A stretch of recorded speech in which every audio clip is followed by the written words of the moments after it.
สบายดีเนาะมื้อนี้เฮาสิมาแต้มแบบเฮือนโดยโปรแกรม SketchUp แบบเฮือนเฮาสิแต้มก็สิมีขนาดประมาณ6x6เนาะสำหรับเสาเฮาสิเอาเสาหน้าเสาเนาะก่อนอื่นเฮาก็เอาพื้นมันก่อนเนาะเฮาก็พิมพ์เอาเนาะ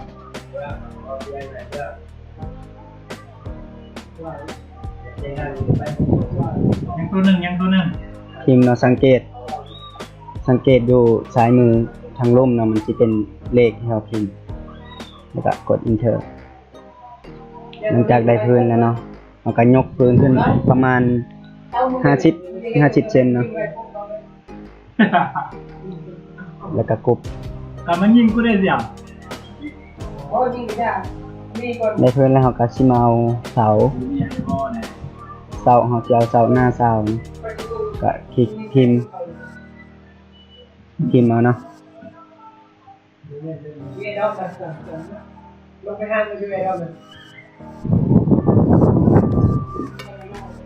เสาหน้าเสาลงสูงของเสาเราจะเอาประมาณ3 เมตร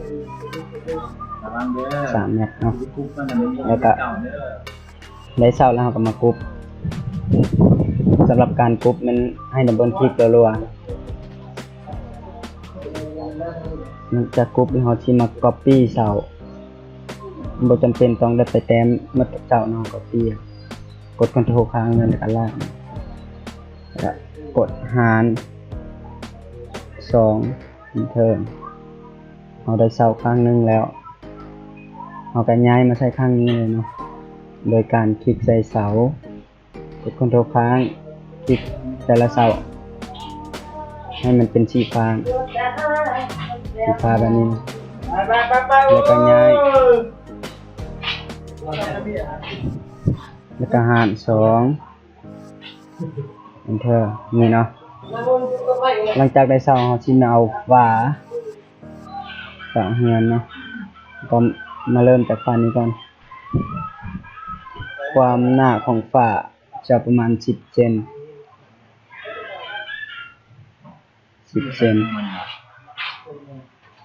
เดี๋ยวฝาเราจะมาเจาะป้องเยี่ยมเนาะก็ฟีดเอากลางออกไปเลยนะแทกออกมาจะเอาแมตนึงตรงเยี่ยมกะด้านละ50 เซนทางนี้ก็เอาออก50ให้มันเป็นแมตนึง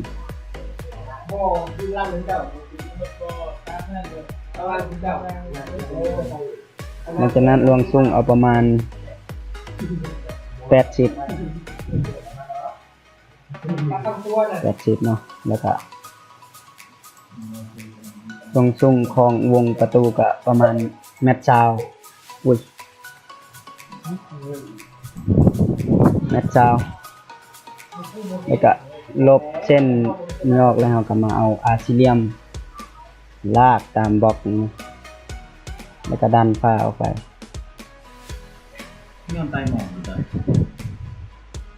แล้วก็มาลบเส้นบรรทัดออกแล้วก็มากรุบฝาหลังจากเจาะแล้วก็มา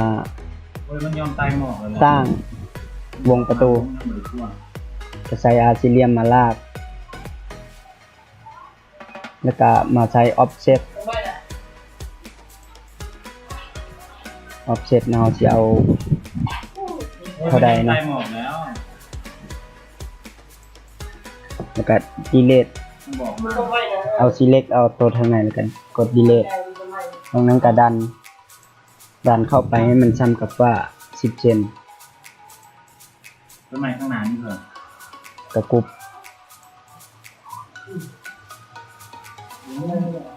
พอได้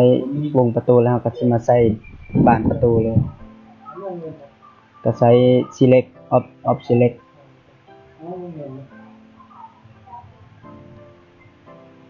แล้วก็ delete select เอาทางไหนแล้วก็ delete ออกดันเข้าไปเนาะหน้าประมาณ3 เซนมีกล้องมีพูดเลยเลื่อนแลนไปแลนมาเห็นมันขึ้นแดง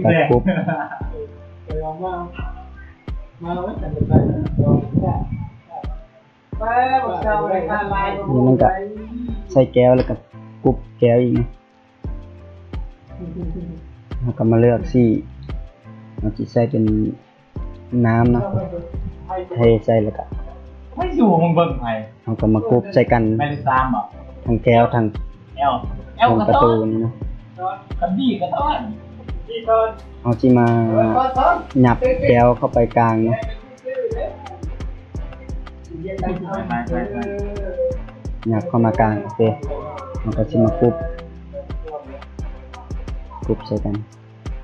แล้วก็ลากกดคอนโทรลค้างมาแล้วก็ลาก มันก็บ่ยิ่งดอกกันคือตาเลียนแลนไปแลนมาเนี่ย ได้มาแล้วเนาะฟ้าหนึ่ง มันก็อยู่กองพิฟูดแต่เจอได้ตัว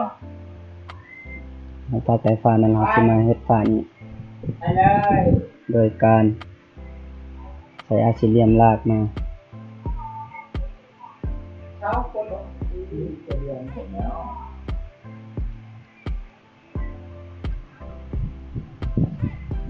หน้าซ้ำกัน10 เซน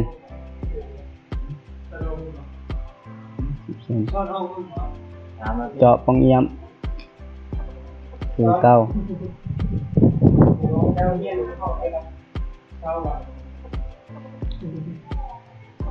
50เนาะออกข้างด้านละ50ลวงสุ่งบนตังวงประตู80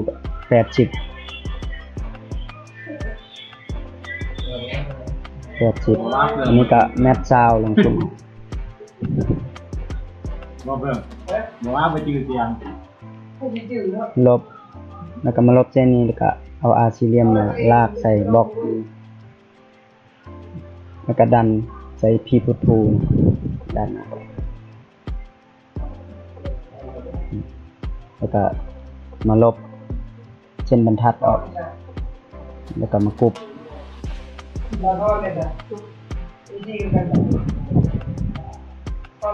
ในกรณีนี้เฮาบ่อยากเฮ็ดใหม่เฮาสิก๊อปเอามาเนาะ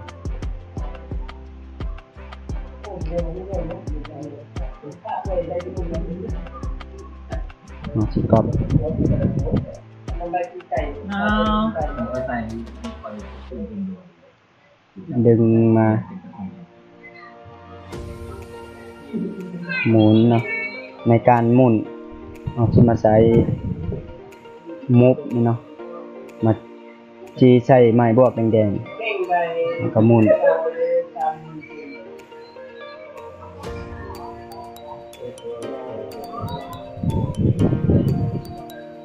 เดี๋ยวมันมีตัวหนึ่งลงน้ำข่อย หมุนประมาณนี้ก็ได้นะลากมาใส่ในกรณีนี้มันบ่เที่ยงก็หมุนนี่นะ เพื่อนยิงมันนะแม่ยิงมันโหดบ่แม่นยิงข่อย แล้วในอีกฝาหนึ่งหลังจากนั้นเราก็ใส่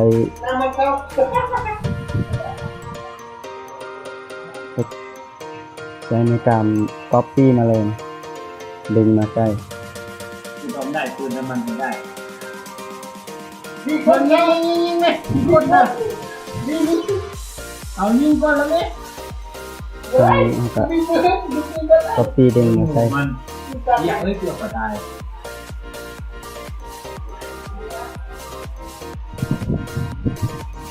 โดนมันหลอดเลยไม่ได้เลย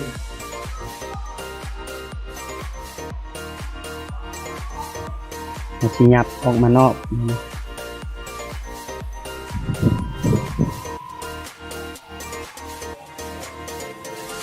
หลอดแบบหน้าตาเคยน้ำมอแล้วเนาะยังผมมีปืนมีปืน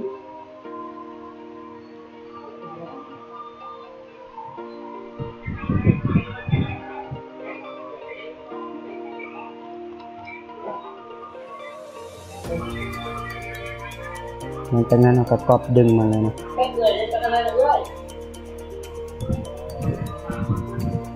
ก๊อปมาเลยกดกระโตค้างมาเลยก๊อปปี้ทางนี้คือกันนะ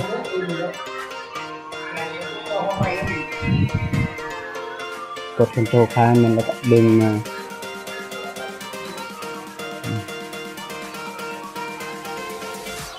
ำหรับห้องทางใน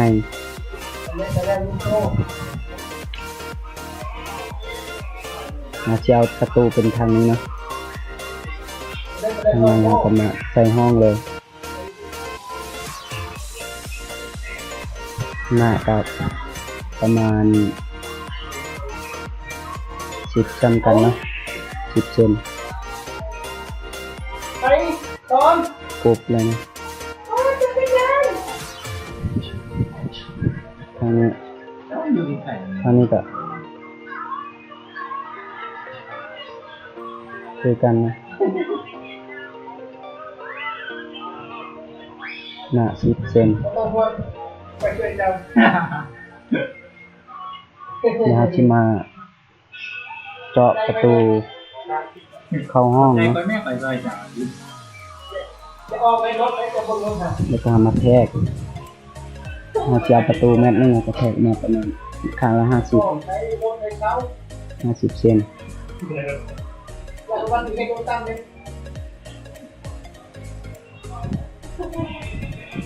ส่วนรวงซุ้งเอาเป็น2 เมตร ไปรถไปบ้าน 2 เมตรเจ้า ยกเลยอยู่ว่า ทำไมนะรวงซุ้ง2 เมตรเจ้า หมดเรื่องเลยเนาะ แล้วก็ลบเส้นออกก็ใส่อาซิเลียมลากตามเส้นหลังจากนั้นก็เจาะ เอาเปิดเลยเอาอาจารย์ให้เอาเลยอากาศปล่อยว่างลงถึงอยู่บนหญ้า แล้วก็มาลบมันทัดออก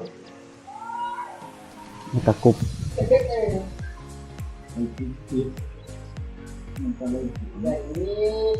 มันตักเจาะแล้วเราก็มาในประตูใส่ เด็กทางหน้า offset เด็กทางหน้าว งมันสิเล็กเอาทางในแล้วก็ดีเลทก็ดันให้มันซ้ำกับฝ้า10 เซนนะ ไปได้คิวดู สำหรับมันเป็นแบบดันลงแล้วก็ อยากคิว ลบเส้น มอง ออ ยิ ก งกำลังอ่ะ แล้วก็กรุบ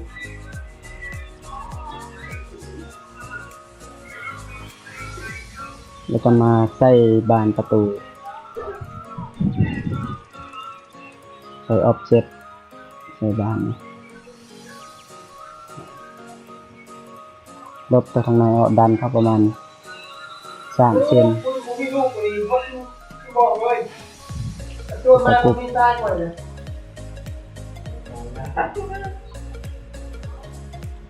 เราจะมาใส่แก้วให้มันเอาเป็นสีน้ำทาแล้วเราก็กรุบ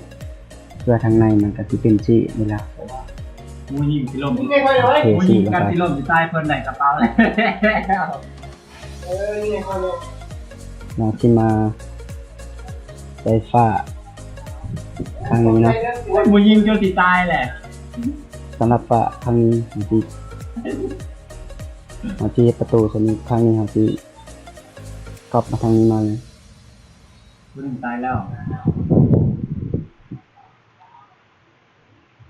ได้กระเป๋าตามมาเอาไหมแต่พอในท้องมาไหมเมาใช่เมาตกกด10บุกยาเลยจะกระชากเอาเลย เอาไปสีเล็กเอาก่อนนะติดใส่กดคอนโทรลค้างติดให้มันหักออก ให้อัพมาโอ้ชอบอัพแล้ว ซุ่มเข้าไปนะปุ๊บหลังจากนั้นเราก็มาย้ายป้องให้มาอยู่ทางขอบนอก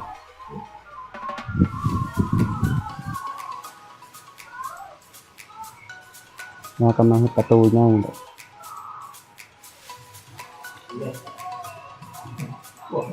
ความหนาของฝาซ้ำกันเนาะ10 เซน ไปเรื่องไป สำหรับประตูเนี่ยเราจะเจาะเป็น2 เมตรข้างละเมตร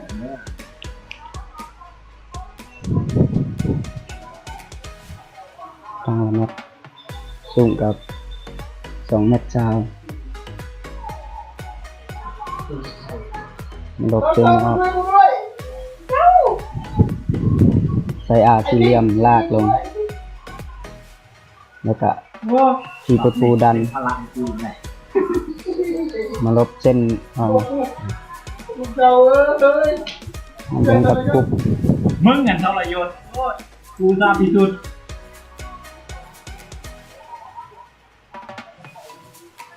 กรุ๊ปแล้วเราจึงเฮ็ดวงประตูกับใส่ออฟเซ็ต โอ้ย มีเลดออก แล้วก็ดันให้มันซ้ำกับฝ้า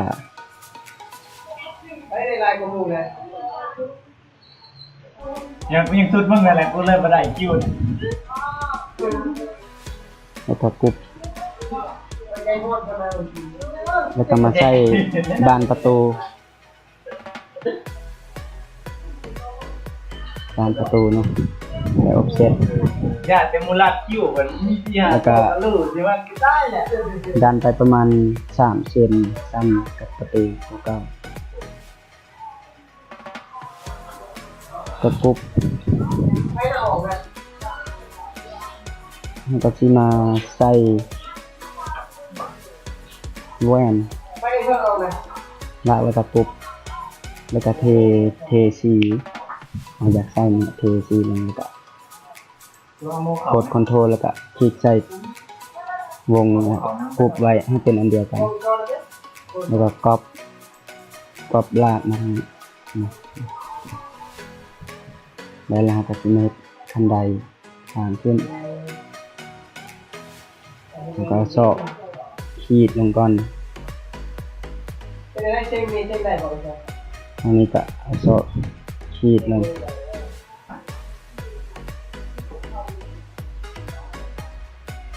แล้วก็ใส่อาร์ซิเลียมชมเข้าไปไกลๆใส่อาร์ซิเลียมนะลากให้มันเป็นขั้นได้ยินบอกได้ยินบอกเป็นบอก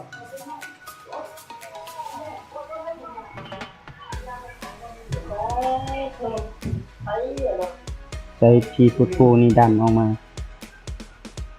แต่ละอัน รู้หรือว่ารู้จริงว่า อันนี้ก็ลากให้มันสุดกระดานออกมา ห้องนั้นคนละอย่างว่า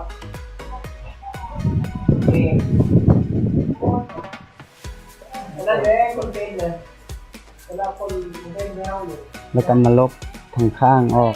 เจ้าเนอะ ลบเส้นทางข้างออกลบทั้งสองข้างเลยข้างนี้ก็ลบ ไม่ใช่ไม้ลูก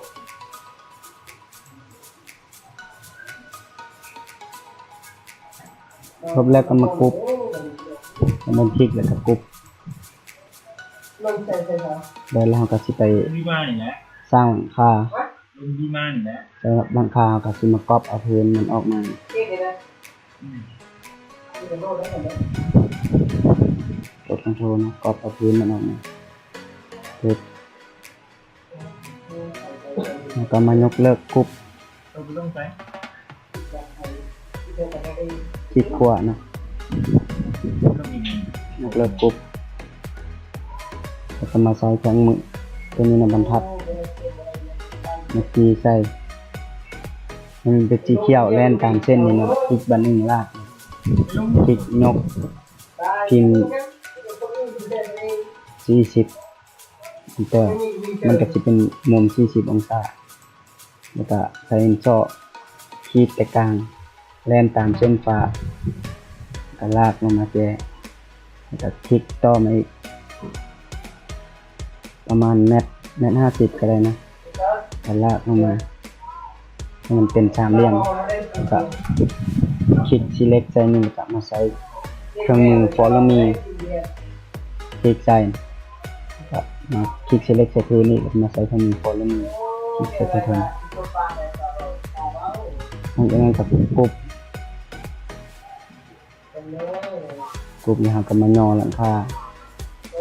ขึ้นไปนะ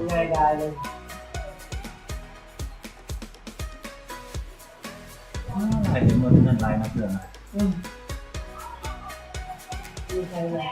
โคตรเลย ขั้นตอนในการเอาหลังคาใส่กับจับแจมันนี่มาใส่แจเก่า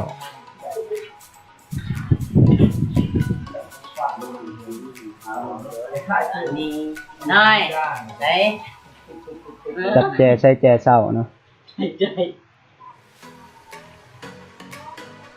ได้คนมีปืนเด้อ เบิดสำหรับขั้นตอนในการสร้างแบบงานในสเก็ตอัพ มีอยู่ก่อนเอาลง งานกระจิบประมาณนี้นะ มาค่อยก็ได้มา 6x6แล้วที่มีเงินประมาณนี้สำหรับหลังคามันครับเอามาใส่จะเป็นกระเบื้อง อย่างเงี้ยพี่ กระเบื้อง กินทอดจะบอกมากินทอดเลย ประมาณนี้เนาะ อ้าวบริไม้ก็ว่าเดี๋ยวนั้น จะสำเร็จนะสำหรับการออกแบบในการแถมเงิน 6x6 เนาะ มีกินทอดนี่แนวเดียวบ่ได้มานาน